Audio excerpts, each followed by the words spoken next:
Again आप सभी का सभी का स्वागत है। स्वागत है। और और आज आज हम हम बात बात करेंगे करेंगे कुछ कुछ कक्षा कक्षा 10th 10th के के कुछ कुछ आंसर आंसर की की जो जो बैलेंस बैलेंस साइंस साइंस से से बैलेंस बैलेंस से से ऊपर ऊपर जो जो पूछे पूछे गए गए थे, थे, जो जो बैलेंस बैलेंस संबंधित संबंधित रासायनिक रासायनिक क्रियाओं क्रियाओं में में किस किस तरह तरह से से बैलेंस बैलेंस किया किया जाता जाता है, है, इस इस प्रकार प्रकार के से पूछे पूछे गए गए थे। थे। तो तो मैं मैं बात बात करूंगा करूंगा कि कि सबसे सबसे फर्स्ट जो first question question answer answer आया आया कि कि यहाँ यहाँ पर पर सातवें 7वें ऑप्शन ऑप्शन पर पर कि कि निम्न निम्न अभिक्रियाओं अभिक्रियाओं के के संतुलित संतुलित रासायनिक रासायनिक समीकरण समीकरण लिखिए, लिखिए, यानी यानी जो जो अभिक्रिया अभिक्रिया इन्होंने उन्होंने दिए दिए हैं हैं हिंदी हिंदी मीडियम मीडियम से से लिख लिख करके, करके, और और इनके इनके लिए लिए सिंबल्स सिंबल्स के के रूप रूप में में रासायनिक रासायनिक समीकरण समीकरण यानी यानी केमिकल केमिकल इक्वेशन इक्वेशन को को लिखना लिखना है, है, राइट। राइट। तो तो यहाँ यहाँ पर पर पहली पहली जो जो पहले पहले क्वेश्चन क्वेश्चन आंसर आंसर कितने कितने हैं हैं उनको उनको देख देख लेते लेते हैं। हैं। जैसे जैसे कैल्शियम कैल्शियम हाइड्रोक्साइड हाइड्रोक्साइड क्रिया कैल्शियम हाइड्रोक्साइड और कार्बन डाइऑक्साइड की आपस में क्रिया करके कैल्शियम कैल्शियम कार्बोनेट कार्बोनेट तथा तथा जल जल बनाता बनाता है। है। और और दूसरा दूसरा जो जो क्वेश्चन क्वेश्चन आंसर आंसर है है यहाँ यहाँ पर पर दिया लिया गया गया बी बी ऑप्शन ऑप्शन पर पर जिंक जिंक और और सिल्वर सिल्वर नाइट्रेट नाइट्रेट की की क्रिया क्रिया करके करके जिंक जिंक नाइट्रेट नाइट्रेट तथा तथा सिल्वर सिल्वर बनाता बनाता है। है। अब अब इनके इनके रासायनिक रासायनिक के के समीकरण समीकरण लिखना लिखना है है आपको, आपको, ठीक ठीक है है ना। ना। और और तीसरा तीसरा है है कि कि एल्यूमिनियम, एल्यूमिनियम, तीसरा तीसरा जो जो है है वो वो एल्यूमिनियम एल्यूमिनियम क्लोराइड क्लोराइड के साथ कराते हैं, तो एल्यूमिनियम क्लोराइड और कॉपर बनता है। चौथा ऑप्शन पे जो क्वेश्चन आंसर है वो barium chloride plus potassium sulphate से क्रिया करके बैरियम सल्फेट और पोटेशियम क्लोराइड बनाता है। तो फर्स्ट ऑप्शन पे जैसे कि मैंने आपको बताया था, कैल्शियम हाइड्रोक्साइड और कार्बन डाइऑक्साइड क्रिया करके कैल्शियम कार्बोनेट और जल बनाते हैं, ठीक है ना। तो इसका जो आंसर है, पहले तो आप सारे जो आंसर हैं उनको नोट कर लें एक बार, वीडियो को पॉज करके मैंने अभी दिखाए थे उनको, ठीक है। मैं समझा रहा हूँ जैसे कि यहाँ पर कैल्शियम, फर्स्ट ऑप्शन में कैल्शियम हाइड्रोक्साइड जो है कार्बन डाइऑक्साइड से क्रिया करके कैल्शियम कार्बोनेट तथा जल का निर्माण कर रहा है। और ऐसे ही यहाँ पर जिंक जो है, जिंक की क्रिया सिल्वर नाइट्रेट से होती है, तो जिंक नाइट्रेट तथा सिल्वर सॉलिड अवस्था में प्राप्त हो जाता है, यानी Ag। अब इनको बैलेंस कैसे करा जाता है, तो मैं अभी इसी इक्वेशन में, ये पहले बैलेंस की हुई इक्वेशन है, इनमें मल्टीपल किए जाते हैं एटम्स के, वो बता रहा हूँ मैं। जो होता है द्रव्यमान संरक्षण का नियम का पालन करने के लिए मल्टीपल किए जाते हैं इनमें। तो तीसरा जो इक्वेशन में एल्यूमिनियम की जो क्रिया है वो कॉपर क्लोरीन से जो क्रिया कर रहा है, और यहाँ पर एल्यूमिनियम क्लोराइड और कॉपर अलग हो जाता है। यहाँ पर टाइप नहीं पूछा आपसे कि किस टाइप की क्रिया है बतानी है, लेकिन आगे चल के दूसरा जो 8वां वाला क्वेश्चन आ रहा है, इसमें कह रहा है किस टाइप की क्रिया है ये भी बतानी है समीकरण के साथ साथ। और यहाँ पर केवल समीकरण पूछा जा रहा है। जैसे बैरियम क्लोराइड की क्रिया पोटेशियम सल्फाइड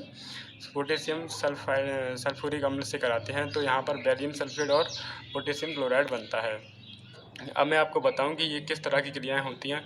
तो इसमें बैलेंस होता है, यहाँ से जैसे कि बैलेंस करना, जैसे कैल्शियम के कितने एटम हैं और शुरुआत में कैल्शियम के यहाँ कितने एटम हो रहे हैं। पहले तो तत्वों के नाम लिखते हैं, उस तत्वों के नाम लिखने के बाद कैल्शियम यानी एटम्स की गणना करते हैं। सबसे पहले एटम की, कि एटम पहले कितने थे, यानी पहले का मतलब मेरा है अभिकारकों से, अभिकारक में एटम कितने थे, और जस्ट उत्पादों में अभिकारक जो एटम है वो कितने होंगे। तो अब यहाँ बैलेंस नाम लिखने पर कुछ बैलेंस असंतुलित होता है, तो थोड़ा सा मल्टीपल कर देते हैं उसमें, जो 2 का 3 का, तो वहाँ पर बैलेंस किया जाता है इस तरह से। अब मैं बोलूँ यहाँ पर कैल्शियम का जो एटम है वो 1 है, और यहाँ पर भी कैल्शियम का एटम दूसरी साइड में 1 है, तो यहाँ तो बैलेंस हो रहा है। अब ऑक्सीजन के एटम गिने जाए तो ऑक्सीजन का 1 एटम यहाँ, 2 एटम यहाँ पर है, और 2 एटम यहाँ पर है। और इसमें गिने इस उत्पाद वाले में, तो 3 एटम यहाँ पर हैं और 1 एटम ये रहा, यानी 4 एटम हो रहे हैं टोटल। और यहाँ पर बात करें, मैं पहले बता दूं कि ये बैलेंस की हुई इक्वेशन है, और आपको अगर बैलेंस इक्वेशन से समझ में नहीं आ रहा तो आप मुझे कमेंट करें, सर मुझे बैलेंस इक्वेशन नहीं आ रहा। तो मैं सारी क्रियाओं के छोटे छोटे लेवल से स्टार्ट करूँगा और बैलेंस को ही करना प्रॉपर सिखा दूँगा कि बैलेंस कैसे करते हैं, क्योंकि एग्जाम के पॉइंट से ये बहुत ही इंपॉर्टेंट है बैलेंस करना। इसमें एटम्स की गिनती होती है, फिलहाल मैं बता दूं, राइट साइड यानी यहाँ ये अभिकारक जो साइड होती है ये वाली, तो इसमें बैलेंस करना होता है, तो एटम गिने जाते हैं कि जिंक के एटम यहाँ कितने हैं और उत्पाद में कितने होंगे। तो जिंक बस बरोबर, अगर वो बरोबर नहीं है तो बराबर कर दिए जाते हैं इक्वल, ओके। तो ये जो क्वेश्चन आंसर है ये तो रेडी हो गए होंगे आपके। और ये जो, अगर यही आपको तत्व इनके नाम नहीं पढ़ना आते तो आप मुझे कमेंट करें, मैं इसके लिए पर्टिकुलर वीडियो बना दूंगा जिसके नाम आप बना सकते हैं, कि बैरियम क्लोराइड कैसे बनाता है, ये इसका फॉर्मूला कैसे बनेगा, कैल्शियम सल्फ्यूरिक अम्ल जैसे ये है तो उसका फॉर्मूला कैसे बनेगा। तो आप मुझे कमेंट करें, मैं उस वीडियो भी तैयार कर दूंगा। जस्ट आगे बढ़ते हैं।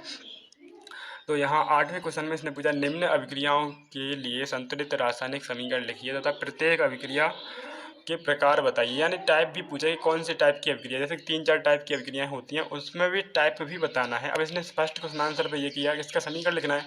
पोटेशियम ब्रोमाइड बेरियम आयोडाइड की क्रिया कराने पर पोटेशियम आयोडाइड बनता है और बेरियम ब्रोमाइड बनता है। तो यहाँ पर ये जो दिख रहा है, ये जो विस्थापन अभिक्रिया हो रही है, जैसे कि पोटेशियम जो है वो क्रिया करके पोटेशियम आयोडीन से क्रिया कर ले रहा है, और तो ये डबल डिस्प्लेसमेंट हो रहा है। और ब्रोमाइड जो है वो किससे, ब्रोमीन से क्रिया कर रहा है, जैसे बेरियम ब्रोमाइड बना रहा है, ठीक है ना। तो यहाँ पर डबल डिस्प्लेसमेंट की ये रिएक्शन हो रही है। और दूसरी मैं बात करूँ यहाँ पर अभी इनका वो लिखना है पहले तो समीकरण, जैसे जिंक फर्स्ट क्वेश्चन हो गया था वो वाला, उसका आंसर ये नीचे जो आ रहे हैं चारों उत्तर हैं। और मैं यहाँ लिखा बता दूं कि आपको दूसरे वाले क्वेश्चन आंसर में, जैसे कि 20 में पूछा गया है, बी क्वेश्चन आंसर में जिंक कार्बोनेट जो है वो जिंक ऑक्साइड से क्रिया करके क्या कार्बन डाइऑक्साइड, जैसे जिंक कार्बोनेट का क्या कर रहा है, जिंक ऑक्साइड बनना है और कार्बन डाइऑक्साइड गैस बननी है, यानी ये आपस में क्रिया करके जिंक कार्बोनेट बनाते हैं। और या फिर जिंक कार्बोनेट यहाँ पर देख रहे होंगे उल्टी जो रिएक्शन बताई गई है कि जिंक कार्बोनेट पर जिंक ऑक्साइड तथा कार्बन डाइऑक्साइड गैस निकलती है, तो कार्बन डाइऑक्साइड की जिंक से क्रिया कराते हैं तो जिंक कार्बोनेट बनता है। नेक्स्ट की मैं बात करूँ सी नंबर की, तो हाइड्रोजन और क्लोरीन की क्रिया कराते हैं तो हाइड्रोजन क्लोराइड बनता है। और इनमें बस केवल आंसर में केवल फॉर्मूले फिट कर देना है और उनका 2-3 से बैलेंस कर लेना है, ठीक है। जो सिंपल, अगर आपको इतना भी नहीं आता तो नॉर्मली आप इतना सा याद कर सकते हैं कि ये जो है पोटेशियम ब्रोमाइड है और ये जो है बेरियम आयोडाइड है, ऐसे करके ये नाम लिखे गए हैं इन पर 1 2 3 4 की, तो यह नॉर्मल है, इन्हें आप याद कर सकते हैं। जैसे कि लास्ट में मैग्नीशियम है तो मैग्नीशियम का Mg हो गया, हाइड्रोक्लोरिक अम्ल है तो HCl हो गया हाइड्रोक्लोरिक अम्ल, और ये बनाने वाला जो है वो मैग्नीशियम क्लोराइड यानी A बन गया। अब मैं इनके टाइप बता दूं कि ये किस तरह की अभिक्रियाएं हैं, और मैंने इससे पिछले वीडियो में भी आपको समझाया, फर्स्ट वीडियो में, कि किस तरह की अभिक्रियाएं, कौन सी अभिक्रियाएं होती हैं और क्या उसकी पहचान होती है, डेफिनेशन होती है। तो आप एक बार उस वीडियो को जरूर देखें, मैं इस वीडियो के डिस्क्रिप्शन में उसका लिंक दे दूँगा, राइट। तो मैं बात करूँ ये वाली जो अभिक्रिया है वो पोटेशियम यहाँ पर अलग हो रहा है, पोटेशियम आयोडीन के साथ क्रिया कर रहा है और ब्रोमीन जो है वो बेरियम के साथ क्रिया कर रहा है, यानी ये जो है डबल डिस्प्लेसमेंट रिएक्शन है, क्योंकि दोनों तत्वों का आदान प्रदान हो रहा है आयनों का, ठीक है।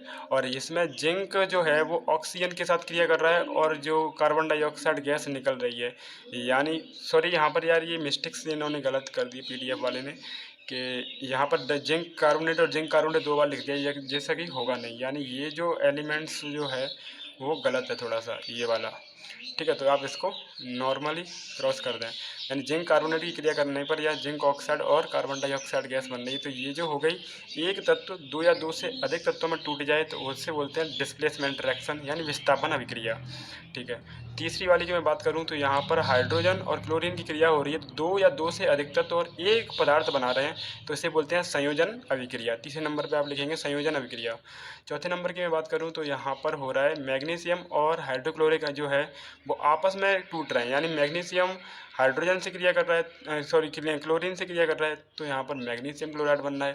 और सेकंड की मैं बात करूँ तो यहाँ हाइड्रोजन गैस मुक्त हो रही है, यानी ये भी कहीं ना कहीं विस्थापन अभिक्रिया है जो विस्थापित तत्व को कर रहा है, ठीक है ना। तो इनके अब ये समझ में आई तुम्हें, ये डबल डिस्प्लेसमेंट हुई यानी द्विविस्थापन अभिक्रिया, और ये संयोजन अभिक्रिया हुई यानी विस्थापन अभिक्रिया हुई, और ये संयोजन अभिक्रिया हुई तीसरे नंबर पर, और ये जो होती है विस्थापन अभिक्रिया होती है, ठीक है, चौथे नंबर पर। और रासायनिक समीकरण आप एक बार स्क्रीनशॉट ले लें और सभी को लिख लें, अपनी फेयर बना देना साथ साथ में। अब मैं क्वेश्चन अगले की बात करूँगा जस्ट अगली वीडियो में, तो थैंक यू, बाय।